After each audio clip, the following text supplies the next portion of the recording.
Beaucoup de marques pensent qu'elles ont de bonnes performances en Facebook Ads, alors que pas du tout, et inversement. Il y a aussi beaucoup de marques qui pensent avoir des mauvaises performances, alors que c'est plutôt pas mal. Pourtant, les performances sont affichées dans le compte publicitaire, donc on devrait pouvoir les lire assez facilement. Mais pour interpréter les chiffres, il faut regarder les bons indicateurs, et c'est ce que je vais te montrer aujourd'hui dans cette vidéo.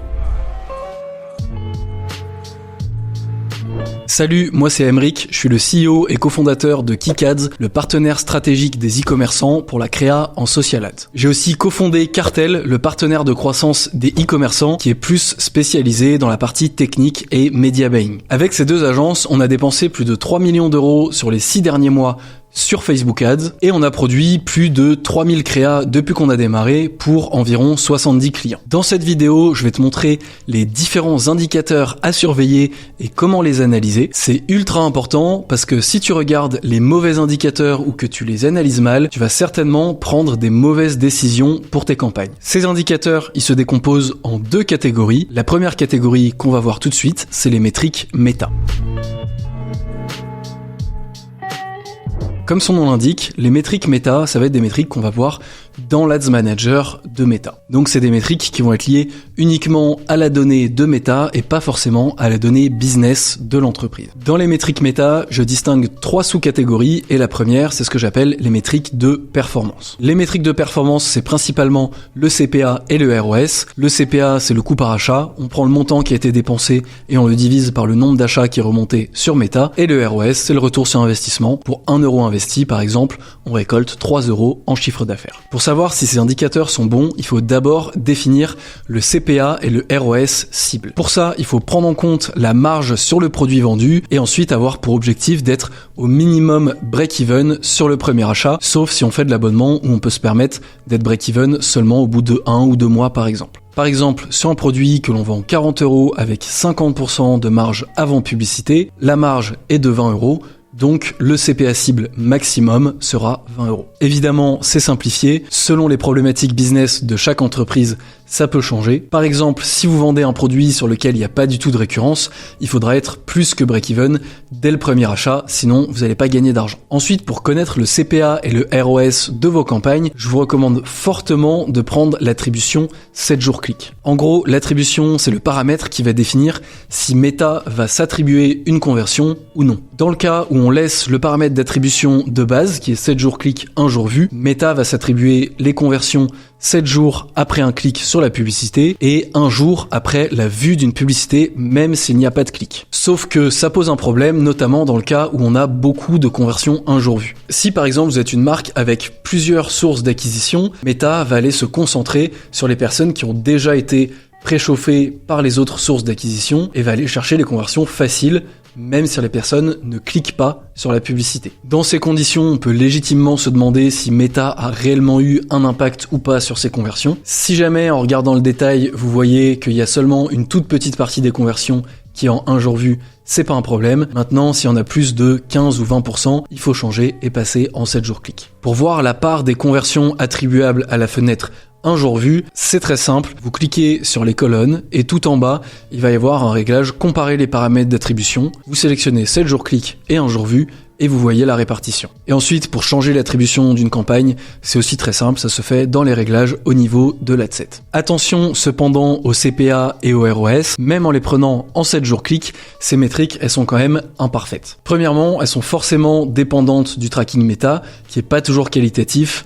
Avec ce qui s'est passé ces dernières années, la RGPD, iOS 14 et la suppression des cookies tiers qui arrivent en 2024, forcément le tracking Meta est pas très qualitatif. Ensuite, le ROS et le CPA plateforme de Meta, ils sont imparfaits parce qu'il faut aussi prendre en compte l'attribution multicanal. Je disais tout à l'heure que Meta s'attribue des conversions qui peuvent être attribuables par exemple à Google, à TikTok ou à n'importe quel autre levier, et c'est la même chose dans l'autre sens. Ces autres leviers vont s'attribuer des conversions qui sont attribuables à Meta, ce qui fait qu'il y a beaucoup de conversions qui vont être attribuées en même temps à Google, à Meta à TikTok et voir encore d'autres leviers d'acquisition. Pour pallier à ce problème, je vous conseille d'utiliser un outil d'attribution tiers comme Triple Whale. C'est pas parfait, mais ça vient compenser cette double attribution. Et ensuite, le CPA et le ROS, c'est des métriques qui sont imparfaites, tout simplement parce que c'est pas forcément aligné avec les objectifs de votre entreprise. Si je reprends l'exemple d'une marque qui fait de l'abonnement comme tout à l'heure, les ROS vont certainement être en dessous de 1. Pour autant, est-ce que ça veut dire que les performances sont mauvaises? Non, puisque ça va être rentabilisé sur le long terme, sur la durée de l'abonnement. Donc ça, c'est des choses à voir en fonction du panier moyen,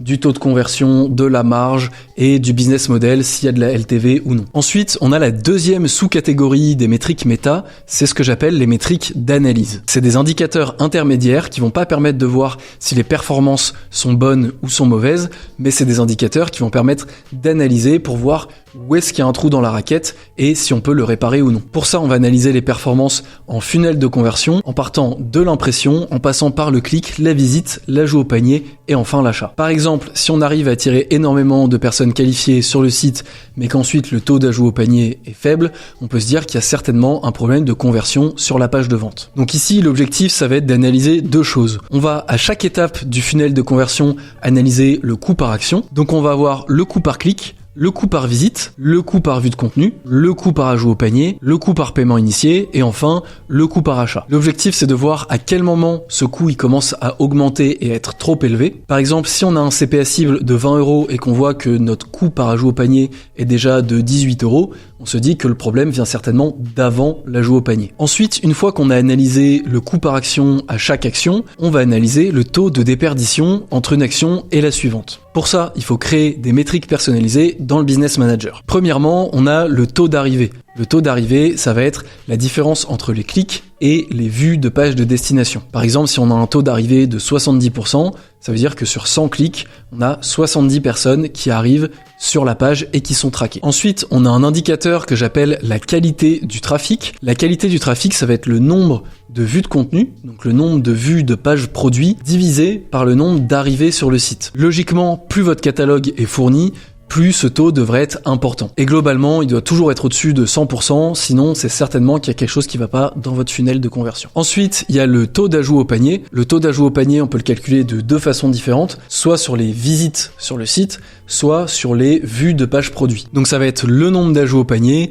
divisé soit par le nombre de visites, soit par le nombre de vues de pages produits. Et ça va nous donner un pourcentage. Ensuite, pareil, il y a le taux de paiement initié. Donc là, ça va être la différence entre les ajouts au panier et les paiements initiés. Le paiement initié, c'est lorsque l'utilisateur arrive sur la page où on rentre les informations de livraison et de paiement. Derrière, on va avoir le taux d'achat sur les paiements initiés. Donc ça va être exactement la même chose, mais pour l'étape d'après. Le but, ça va être de mesurer sur 100 personnes qui sont arrivées sur la page d'information de paiement, combien ont vraiment rentré la carte et sont passés à l'achat. Et pour finir, on a le taux de conversion. Ça, c'est vraiment global. C'est la différence entre les visites sur le site et les achats. Donc pour le calculer, vous faites simplement achat sur vue de la page de destination multiplié par 100 et vous avez votre pourcentage. Sur le taux de conversion, il y a beaucoup de gens qui vont vous dire un bon taux de conversion, c'est entre 2 et 3%, voire au-delà de 3%. Il n'y a pas de règle. Honnêtement, ça dépend. J'ai vu des sites avec des taux de conversion aux alentours des 1%, mais qui compensaient avec des paniers moyens à 300, 500 € et les sites se portaient très bien. Donc vraiment, ça dépend de beaucoup d'implications business de votre entreprise. La dernière sous-catégorie des métriques méta, c'est ce que j'appelle les métriques créatives. Ces métriques, il faut faire attention parce qu'elles sont souvent mal utilisées. L'objectif de ces métriques, c'est pas de montrer si une créa est performante ou non, c'est justement d'analyser une créa qui est déjà performante pour voir quelles itérations on pourrait faire sur cette créa pour la rendre encore plus performante. Ces métriques, elles vont vous permettre de voir quelle partie de vos publicités représente un frein à l'achat,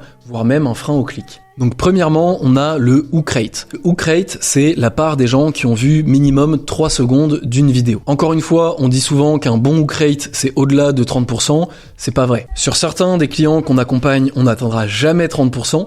Tout simplement parce que par essence, le business soit n'est pas sexy, soit représente une niche et n'intéresse pas assez de monde. Et sur d'autres business beaucoup plus grand public, Quand on est à 30%, c'est plutôt un échec, on vise plutôt les 40%. Je rappelle que l'objectif d'un bon hook, c'est pas de capter l'attention de tout le monde, c'est de capter la bonne attention. Si vous êtes sur une niche et que vous avez un hook rate qui est à 40 ou 50%, c'est pas forcément un bon signe. Ensuite, on a ce qu'on appelle le hold rate. Le hold rate, qu'on pourrait traduire par le taux de rétention, ça va être la part des personnes qui ont vu 3 secondes de la vidéo qui sont allées jusqu'à la barre des 15 secondes. Cet indicateur, il est intéressant pour 2 choses. Premièrement, il va mesurer la pertinence du hook. Si vous avez un hook rate qui est à 40% et que votre hold rate est ensuite à 5 ou 10%, probablement que votre hook était performant mais pas pertinent. Et ensuite, ça va vous montrer la capacité de votre vidéo à retenir l'attention. Puisque capter l'attention avec un bon hook, honnêtement, c'est assez facile, mais retenir l'attention sur 15 secondes, c'est un peu plus dur. Ensuite, on a évidemment le taux de clic, qui est assez important puisque ça permet de voir si vos publicités sont suffisamment intéressantes pour les gens qui les regardent, si les personnes cliquent dessus pour en savoir plus. Là-dessus, encore une fois, le but c'est pas d'avoir le taux de clic le plus élevé possible. Le but c'est d'attirer des clics qualifiés. Si vous avez un taux de clic à 4%, donc c'est très bien, voire même c'est excellent, mais que derrière vous avez un taux de conversion à 0,5%, soit votre publicité n'était pas assez précise, soit le site ou le produit ne délivre pas la valeur qui était promise dans la publicité. Après, on a une autre métrique dont on n'entend pas souvent parler, qui est le hook click rate. Le hook click rate, ça va être le nombre de personnes qui ont cliqué sur la publicité, sur le nombre de personnes qui ont vu 3 secondes de la publicité. Donc en gros, sur toutes les personnes dont vous avez réussi à capter l'attention avec votre hook, combien ont été suffisamment intéressés par la créa pour cliquer sur la publicité. Cette métrique, elle est très intéressante parce qu'encore une fois, elle permet d'évaluer la qualité et la pertinence du hook. Si vous avez un hook rate à 40%, mais que votre hook click rate est à 0,5%, c'est très bas. Maintenant, si vous avez un hook rate à 15%, donc qui est plutôt bas, mais que votre hook click rate est à 3%, là, ça va être plutôt qualitatif. On a également le watch time, donc le temps de visionnage moyen par vidéo. Ça, c'est intéressant aussi parce que ce qu'on voit souvent, c'est que sur les contenus longs, on a un watch time beaucoup plus élevé. En général, on va avoir des taux de complétion de la vidéo qui vont être plus faibles, mais on va avoir des watch time plus élevés. Donc ça, c'est quelque chose d'assez intéressant pour pouvoir faire passer un message un peu plus large. Et pour finir, on a évidemment le taux de complétion. Donc c'est le pourcentage de personnes qui ont regardé la vidéo à 100%. Ça, c'est intéressant, mais c'est évidemment à mettre en relation avec le watch time. Si vous avez une vidéo qui dure 1 minute, forcément, le taux de complétion sera beaucoup moins bon que sur une vidéo de 30 secondes. Mais pour autant, les gens auront peut-être plus regardé la vidéo d'1 minute. Ce chiffre-là, il reste quand même intéressant puisqu'il permet de voir à peu près où les personnes qui regardent la vidéo se sont arrêtées. Si vous avez une vidéo de 20 secondes et que le taux de complétion est de 30% par exemple, vous allez voir qu'il y a seulement 30% des personnes qui vont jusqu'au CTA et qui voient le call to action à la fin qui leur dit de cliquer. Donc il y a 70% des personnes qui regardent pas toute la vidéo et qui donc n'ont pas toutes les informations pour cliquer ou ne pas cliquer. J'interromps cette vidéo juste 2 secondes pour te demander de lâcher un like sous la vidéo, un commentaire et de t'abonner à la chaîne si le contenu te plaît. Et si jamais tu veux qu'on travaille sur la stratégie créative de ta marque, tu peux réserver un appel de découverte. Le lien est en description. Après les métriques méta, on a maintenant les métriques business. Les métriques business, ça va être des chiffres qui vont être beaucoup plus corrélés aux indicateurs réels de votre business, comme le chiffre d'affaires, le nombre de nouveaux clients, etc. Premièrement, on a le MER, le Marketing Efficiency Ratio. C'est tout simplement le pourcentage du chiffre d'affaires qui est investi en publicité. On peut le calculer soit sous la forme d'un pourcentage, soit sous la forme d'un multiplicateur. C'est exactement la même chose. C'est un indicateur qui permet d'avoir une vision globale sur la santé d'un e-commerce et de piloter son acquisition. Et encore une fois, il n'y a pas de bon ou de mauvais MER universel. Ça dépend de beaucoup de choses. Ça va notamment dépendre de la marge que vous avez sur vos produits. Si vous faites 90% de marge sur votre produit ou si vous faites 60%, le MER à atteindre sera forcément pas du tout le même. Et ça dépend évidemment aussi beaucoup du taux de repeat. Forcément, plus le taux de repeat est élevé, plus vous pouvez vous permettre d'avoir un pourcentage du chiffre d'affaires en investissement publicitaire qui soit élevé. Ensuite, on a la LTV ou la Lifetime Value. Donc ça va être la valeur à vie d'un de vos clients. Lorsqu'un client achète chez vous,